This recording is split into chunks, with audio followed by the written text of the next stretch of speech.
So in this topic of the week, mindfulness of the body, yesterday I pointed out to one of the benefits of mindfulness of the body is a sense of protection and safety. And it's a wellspring of being ethical. It's hard to intentionally hurt other people, harm other people, if one is really centered in one's body, because then one has the has the information, the experience of how that's also harming ourselves. And that there is another way to take care of ourselves, take care of the world, that doesn't require us to harm anyone. Today the emphasis is that the emphasis on mindfulness of the body provides also a means, a way to experience some of the greatest joys and happiness a human being can experience. That it's through being embodied that we release and open up to the wellspring, the reservoir, the capacity to experience embodied joy, embodied happiness. That is really spectacular because of how embodied it is. It feels really full and complete. And it can feel very stable. It's very satisfying because there's a satisfaction in all our muscles and all the marrows of our bone, as opposed to just kind of a mental excitement, a mental joy, a mental happiness. That might come more from evaluation or getting what we want or getting praise or something that's exciting for us or interesting. Nothing necessarily wrong with that, but to discover the capacity from within. This is what the Buddha said, what was so radical for the Buddha when he taught in ancient India. There were plenty of religious traditions in his time that really mistrusted any kind of embodied physical sense of joy and happiness. They associated with sensual pleasure, which was kind of a trap or attachment. And the Buddha, who understood the trap, the problems of clinging to sensual pleasure, discovered a non-sensual, embodied sense of happiness and well-being that can well up from sitting quietly meditating.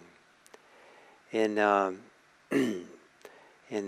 modern world, we might say that as we get concentrated and settled and peaceful, and stress falls away entirely, and the body's very relaxed, and we keep being kind of more concentrated just on the breathing or just on something here, that it releases endorphins or releases some kind of chemicals in our body that bring up a lot of sometimes quite intense sense of joy and happiness.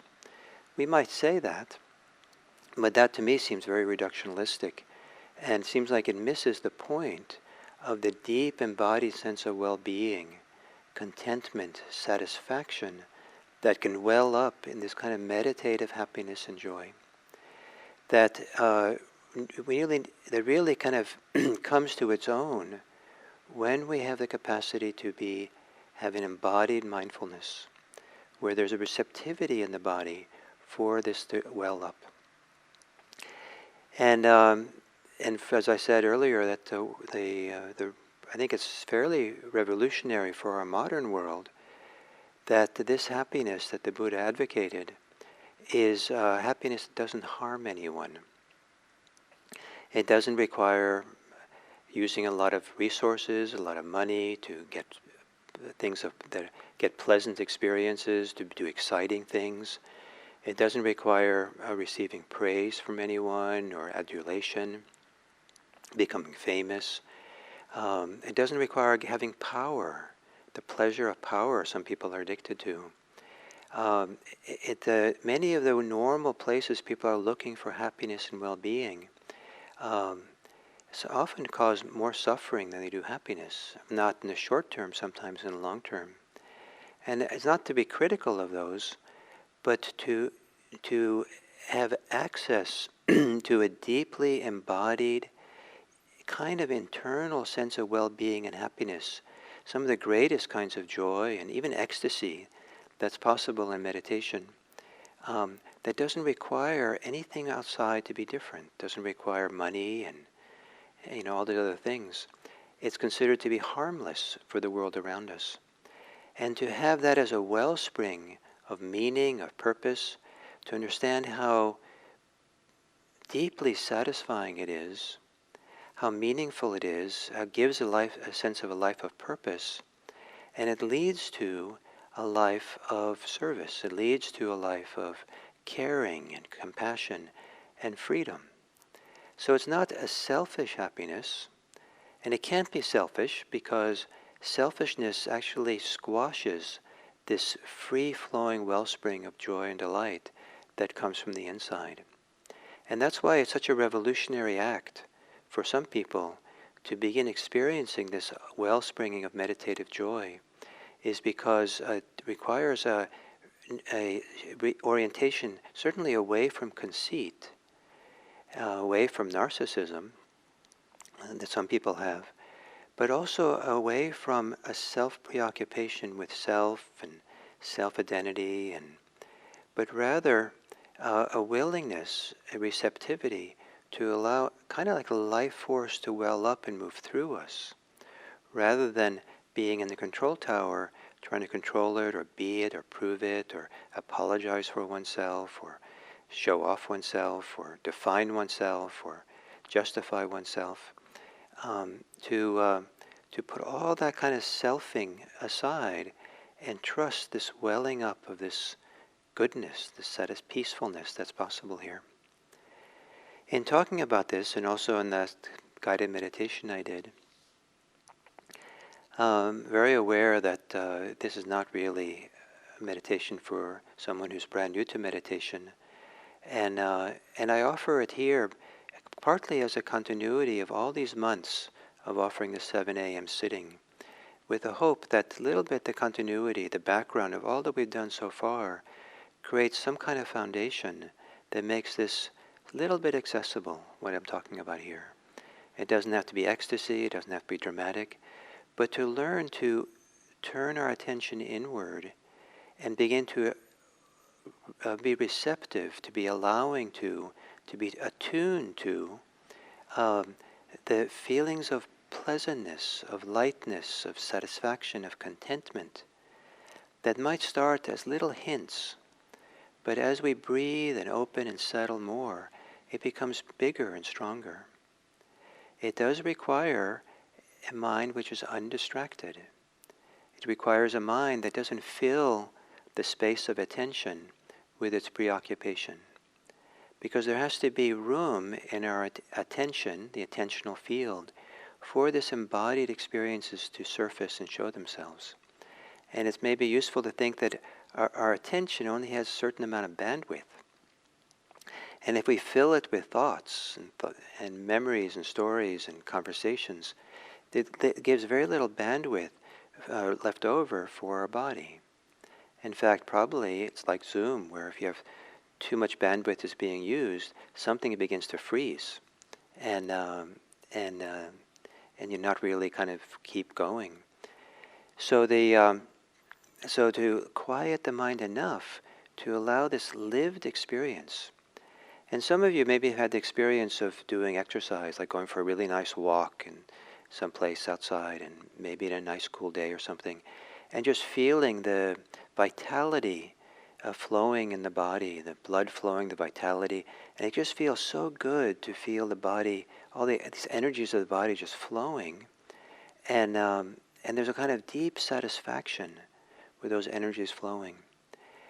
It's kind of like those, it's related to that begins to be released when there's a lot of relaxation and alertness. When we begin really the revolution of recentering ourselves on the lived experience from the inside out as it flows and moves through us. And there's different degrees, different characteristics of this pleasure, this sense of well-being that can well up from the inside. But the reason to talk about it here in Mindfulness of the Body Week is that the more we can be embodied in practice, the more we attune to our body and make a habit and are familiar with the experience of a body, the more benefits that come from it. Certainly if there is pain, which there's oftentimes can be pain and discomfort in the body, there's a way in which mindfulness of the body can be phenomenally supportive for that, can allow us to respect it and find our way through it, and find our peace with it. But also mindfulness of the body really makes room for this meditative joy, the capacity for inner joy and happiness to well up and come forward. So I didn't know about this many years when I first started doing Zen practice, because in Zen meditation, it was actually kind of discouraged or kind of seen as a little distraction to have a meditative joy and happiness as part of practice.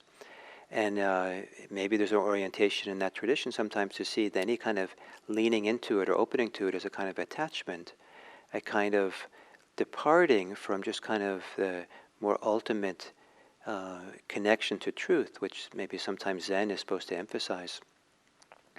And so, but then when I was introduced to Vipassana practice, it was then that I began to appreciate that this meditative joy and happiness that can well up, not only is it allowable, but it actually begins opening the door for greater and greater letting go. And as you open up more and more and get more and more settled in the present moment, wonderfully, the joy fades away. And then with the joy fading away, there's a deeper, sublime form of happiness, embodied, deep, satisfying feeling that wells up. And then with time, that happiness fades away. And rather than it being a loss, it's really a fantastic gain, because this very deeper, more satisfying feeling of peace, tranquility, equanimity, it kind of replaces it. And to be so at home, so feeling so not in conflict, so not challenged by anything, but have this beautiful feeling of peace kind of flowing in here. That also at some point fades away. And it fades away into a deep letting go, deep release. And that deep release then allows us to touch, tactile touching of freedom, of liberation. So this joy and happiness that the Buddha emphasized is not meant to be an end to itself, so it is not to be attached to it, but certainly to allow for it, to be receptive to it, to allow it to grow and develop, so that it can keep morphing and transforming as the practice deepens into happiness and peace and then freedom. So mindfulness of the body. May your body be your friend. May you feel that your body is here really to support you and that it has these treasures inside that if you take the time and give some of your attentional bandwidth to, you can allow this deep healing and deep freeing of these positive emotions and feelings from deep within. So, thank you very much, and we'll continue tomorrow.